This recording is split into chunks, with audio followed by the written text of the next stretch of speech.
मन मंदिरा गजर भक्तीचा।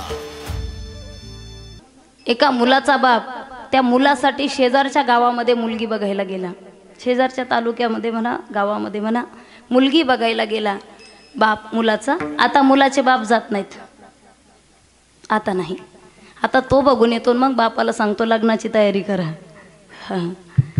तो मुलाचा बाप मुलाकरता शेजारच्या तालुक्यामध्ये मुलगी बघायला गेला आणि गेल्याच्या नंतर मुलगी बघून आला आणि गावभर सांगत होता लोकांना की मुलगी इतकी सुंदर आहे, इतकी सुंदर आहे की आपल्या गावामध्ये एवढी सुंदर मुलगी नाहीच, इतकी सुंदर आहे। मुलीचा बाप तर एवढा श्रीमंत आहे, एवढा श्रीमंत आहे की आपल्या तालुक्यामध्ये एवढा श्रीमंत माणूस नाही, सर्व काही चांगलं आहे। मग समोरचा एक जण त्याला विचारतो, पाटील सर्वच काही चांगलं आहे, मग लग्न ठरलं असेल मुलाचं, तुमच्या लग्न जमूनच तुम्ही आला असाल? तो म्हणतो सर्वच काही चांगलं आहे, पण दर रविवारी मुलीच्या अंगात येत आहे म्हटले, दर रविवारी अंगात येते, रविवारी खंडोबा येतो आणि शुक्रवारी देवी येते म्हणे, बाकी काही प्रॉब्लेम नाही। परी उपतिष्ठे साधन सोपं आहे पण परी उपतिष्ठे, अनेक जन्माचे सुकृत पदरी त्याच्या मुखी हरी पैठा होय। भगवंताचं नामचिंतन मुखाला येण्याकरता अनेक जन्माचे सुकृत पदरी, अनेक जन्माचं पुण्य पाहिजे महाराज, तरच त्या ठिकाणी भगवंताचं नामचिंतन आपल्याला मुखाला येतं। आज ज्या मातेनिमित्त हा कार्यक्रम, हा कीर्तनाचा सोहळा आहे, मला खऱ्या अर्थाने वाटतंय की त्या मातेला सुद्धा या ठिकाणी आपण विराजमान करावं। आई भवानी तुझ्या कृपेने पावसी भक्ताला, अगाध महिमा तुझा माऊली तारी संकटाला। आई भवानी तुझ्या कृपेने पावळाला गोंधळ मांडीला गंगे गोंधळाला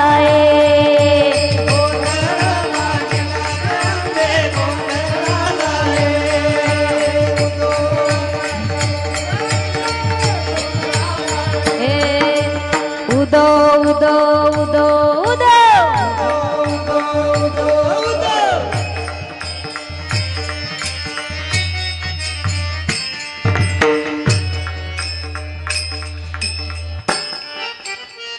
एखादी आई यायची,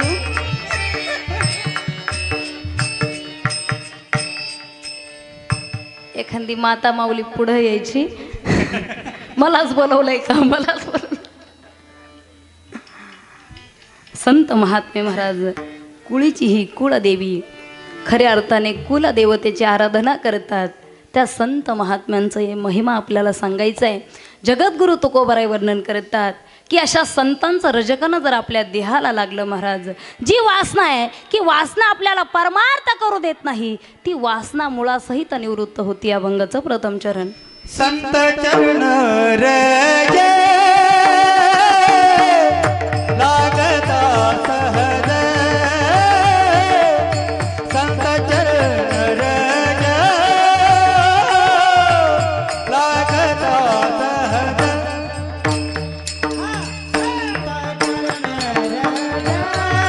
जय हो। लागता सहज, संत चरण रज लागता सहज, संत चरण रज लागता सहज, संत चरण रज लागता सहज, संत चरण रज लागता सहज, संत चरण रज लागता सहज, वासनेचे बीज जळून जाय, वासनेचे बीज जळून जाय, मग राम नामे उपजयावडी। भेट झाली मग सहज वासनेचे बीज जळून जाय। काही मंडळी म्हणत असेल की संत चरण रज लागता सहज वासनेचे बीज जळून जाय। सहज लागायला काही रोडवरती पडलेले नाहीत संत चरणरज, काही रोडवरती पडलेले नाहीत. आणि रोडवरती जर संतांचे रजकन त्या ठिकाणी पायाचे पडलेले असते तर तुम्ही आम्ही कमी, पण दारुडे जास्त लोळतात, त्यांचा तर कधीच उद्धार झाला असता. पण नाही महाराज, ज्या संतांनी आपल्याला नेहमी हिताचा मार्ग दाखवला, अहितापासोनी काढिती हित देवोनी वाढविती, नाही श्रुती परोती माऊली जगा. त्या संतांबद्दल तुकोबराय बोलतात की अशा संतांच्या रजकन, अशा संतांचा सहवास तुमच्या जीवनामध्ये झाला ना महाराज, वासनेचे बीज जळून जाय, जळूनच जाय. जळल्याशिवाय एखादी गोष्ट संपत नाही.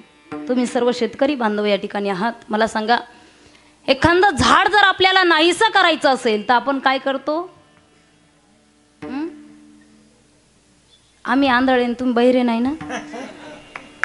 एखादं झाड जर आपल्याला नाहीसं करायचं असेल तर आपण काय करतो? एकदम मुळासहित उपटून टाकतो. उपटायसारखं असेल तर, काढायसारखं असेल तर. पण झाड जर वडाचं लिंबाचं मोठं झाड असेल तर काय करतो? झाड तोडतो आणि नंतर खोड जाळून टाकतो. पालवी फुटायचा विषयच राहत नाही, जळोनी जाय. त्यामुळे तुमच्या जीवनामध्ये संत सहवास झाला पाहिजे. संगतीचे खूप जीवनामध्ये परिणाम होत असतात. संगत कशी असावी जीवनामध्ये खूप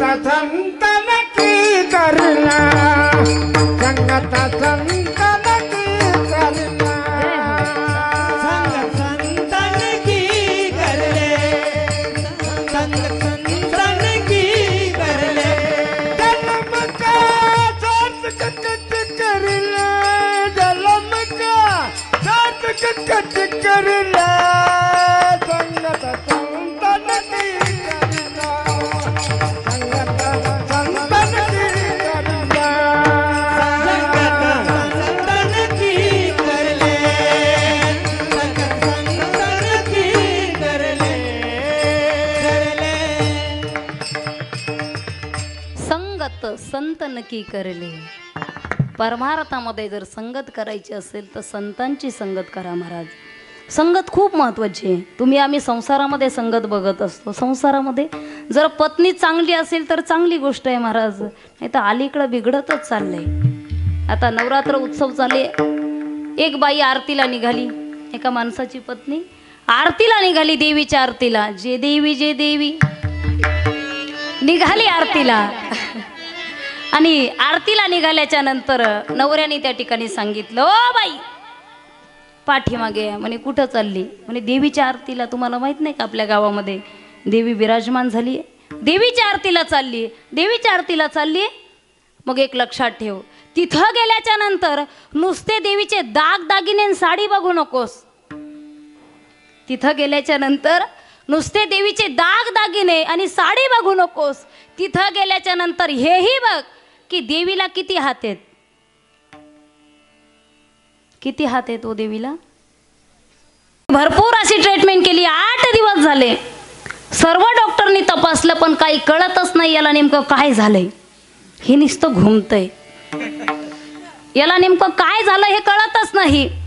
पत्नी राहिली म्हटली सिटी स्कॅन केलाय का? डॉक्टर म्हटले हो. सोनोग्राफी हो. मग सर्व टेस्ट करून झालेत? म्हटलं हो.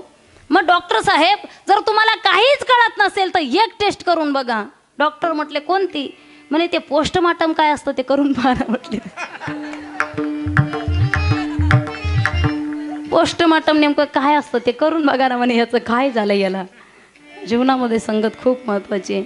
चांगल्याची संगत झाली तर चांगलं जीवन, चांगलं वळण त्या ठिकाणी आपल्या जीवनाला लागत असतं. वाईटाची संगत, तुम्ही एक म्हण ऐकली असेल हां, आणि कबीरदास महाराज म्हणतात, गधे को गधे मिल गए. काही पाठ नसलं तरी हे पाठ पाहिजे बरं का, म्हणजे संगतीचा महिमा आपल्याला कळतो. गधे को गधे मिल गए दो लाता. गाढवाला जर गाढव भेटलं तर ते काही जे हरी करत नाही महाराज, नमस्कार करत नाही. गाढवाची सवयच लात मारायची, म्हणून म्हटलं जातं की गाढवाच्या पाठीमागून जाऊ नये. एक गाढव अशी हायवे रोडने चाललो होतं. गाढव म्हणजे एक मूर्ख माणूस, वेडा.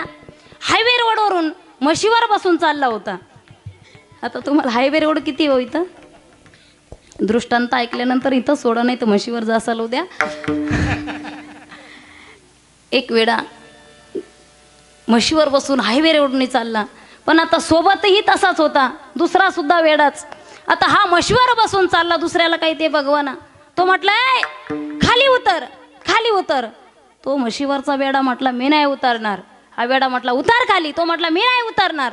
तो म्हटला उतर खाली. तो म्हटला मी नाही उतरणार. जा म्हटला पुढं, जा पुढं. त्या ठिकाणी तुला पोलीस पकडतील. आता सध्या काय चालू आहे, आचारसंहिता चालू आहे. पुढं जा, तुला पोलीस पकडतील. तो म्हटला कस काय पकडतील? म्हणे तू हेल्मेट कुठं घातलंय म्हणे. म्हशीवरच्या येड्याला हे येडं म्हणते, तू हेल्मेट कुठं घातलंय?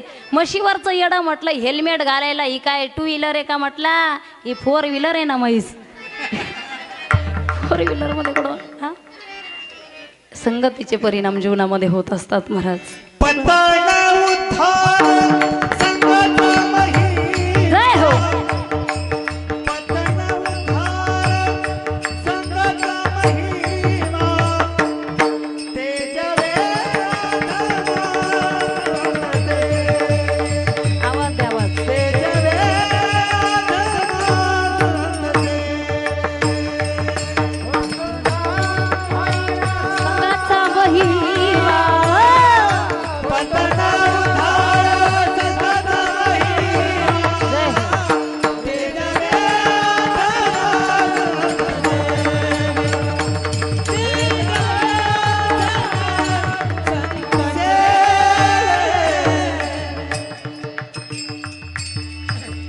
पतन उद्धार संघाचा महिमा.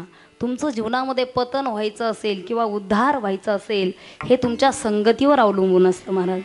परमार्थामध्ये उद्धार करून घ्यायचं असेल तर चला संतांचा महिमा बघा. त्या संतांची भेट तुम्हाला जर व्हायची असेल तर तुमचं पुण्य त्या ठिकाणी साठवलेलं पाहिजे.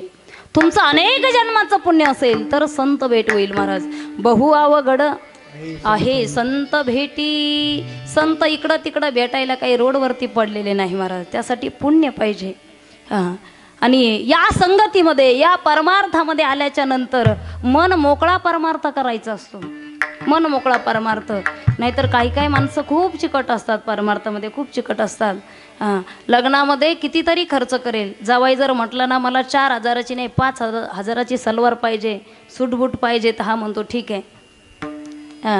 बँडवाला जर म्हटलं तर 2-3 DJ लावू का? तो म्हणतो ठीक आहे. एकदाच होणार आहे म्हटलं धिंगाणा आपल्या गावात, परत परत होणार आहे का? सहज सहज सहज सहज खर्च करत असतो एखादा माणूस. पण त्याच्याकडं जर सप्ताहातील कमिटी गेली, साहेबराव काहीतरी देणगी द्या, साहेबराव म्हणतात या सोमवारी, या सोमवारी.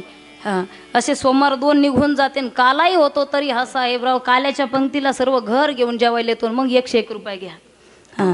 काही काही माणसं खूप जीवनामध्ये चिकट, संसारामध्ये कमी पण परमार्थामध्ये चिकटपणा करतात. असतो महाराज. हृदय पवित्र असावं. कंठी प्रेम दाटे, नैनी नीरा लोटे, हृदय प्रगटे रामरूप. हृदयामध्ये भगवंत असावा, हृदयामध्ये भगवंत असावा. तेवढी भक्ती असावी महाराज. जनाबाईच्या हृदयामध्ये माझा भगवंत होता. हृदयाबंदी काना केला, आत विठ्ठल कोंडियला. हृदयामध्ये माझे भगवंत होते. तुम्ही बघा त्रेतायुगामध्ये सीतामय्याने विचारलं हनुमंतरायाला, एक मोती दिला आणि मोती दिल्याच्या नंतर हा मोती तुम्हाला आवडला का?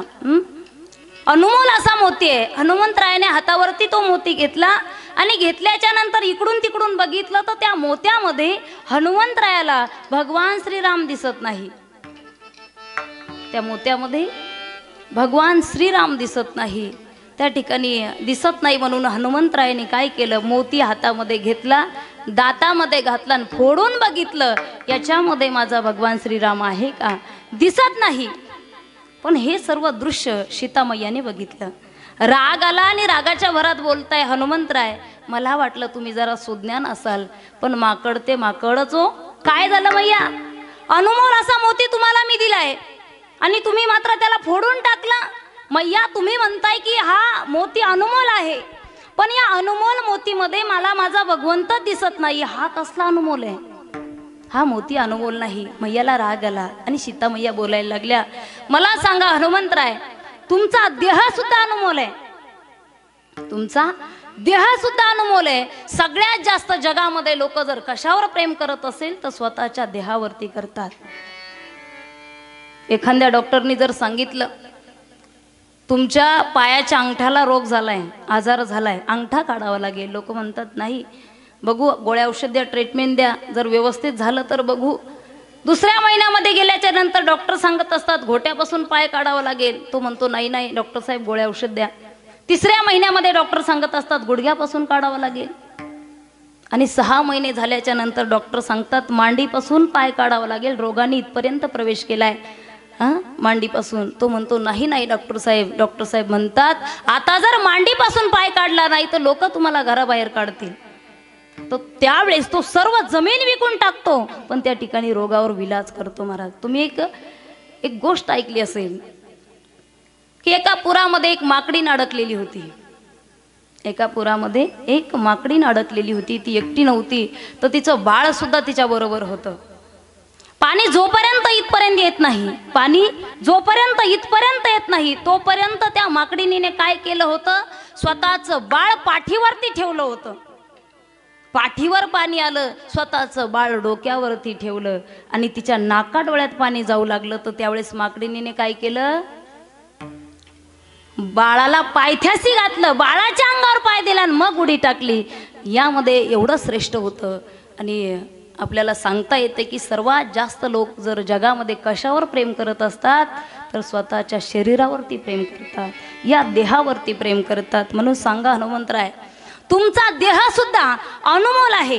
कारण जगामध्ये सगळ्यात जास्त जर देहावर प्रेम करतात तर तुमचा देह सुद्धा अनमोल आहे. मला सांगा तुमच्या या देहामध्ये, तुमच्या या हृदयामध्ये जर भगवान श्रीराम नसेल तर तुम्ही याचा त्याग कराल का? तुम्ही याचा त्याग कराल का? हनुमंतराय हसत हसत हो म्हटले. हो नक्कीच नक्कीच. अरे ज्या हृदयामध्ये माझा भगवंत नसेल त्या हृदयाचं, त्या देहाचं सुद्धा मी या ठिकाणी त्याग करून टाकेल. आणि हनुमंतरायाने हृदय पाडलं, छाती फाडली. कशाचं दर्शन झालं? श्रीराम जानकी बैठे मेरे सीने में. श्रीराम जानकी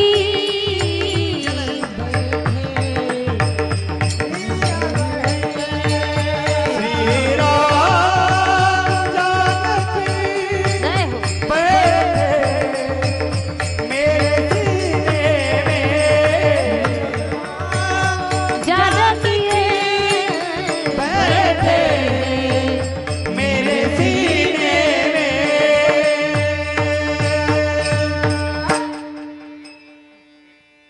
ज्यावेळेस हनुमंतरायाने छाती फाडली, कशाचं दर्शन झालं हो? की तुम्ही नव्हते तिथं? कशाचं दर्शन झालं? भगवान श्रीरामाचं आणि जानकी मातेचं दर्शन झालं, नाही का?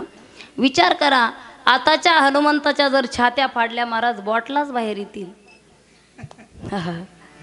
कंठी प्रेम दाटे, नैनी नीर लोटे, हृदयी प्रगटे रामरूप. जे तुकोबर आहे आपल्याला साधन सांगतात, जो मार्ग सांगतात. तुका म्हणे साधन सुलभ गोमटे, परिउपतिष्ठे पूर्व पुण्य. तुकोबर आहे म्हणतात हे जे साधन आहे ते सुलभ आहे, सरळ आहे, फलदायिक आहे, सगळ्यांना फलदायिक आहे, गोमट साधन आहे. हां, जो परमार्थ तुम्हाला साधन सांगितलं आहे तो साधन इतकं सोपं आहे, इतकं सोपं आहे. पण परी उपतिष्ठे पूर्व पुण्य. परी हा शब्द माहिती आहे तुम्हाला? परी परी परंतु पण आणि कारण हे शब्द आल्याच्या नंतर प्रॉब्लेम निर्माण होतो, अडचण निर्माण होते. परी पण नाही समजलं?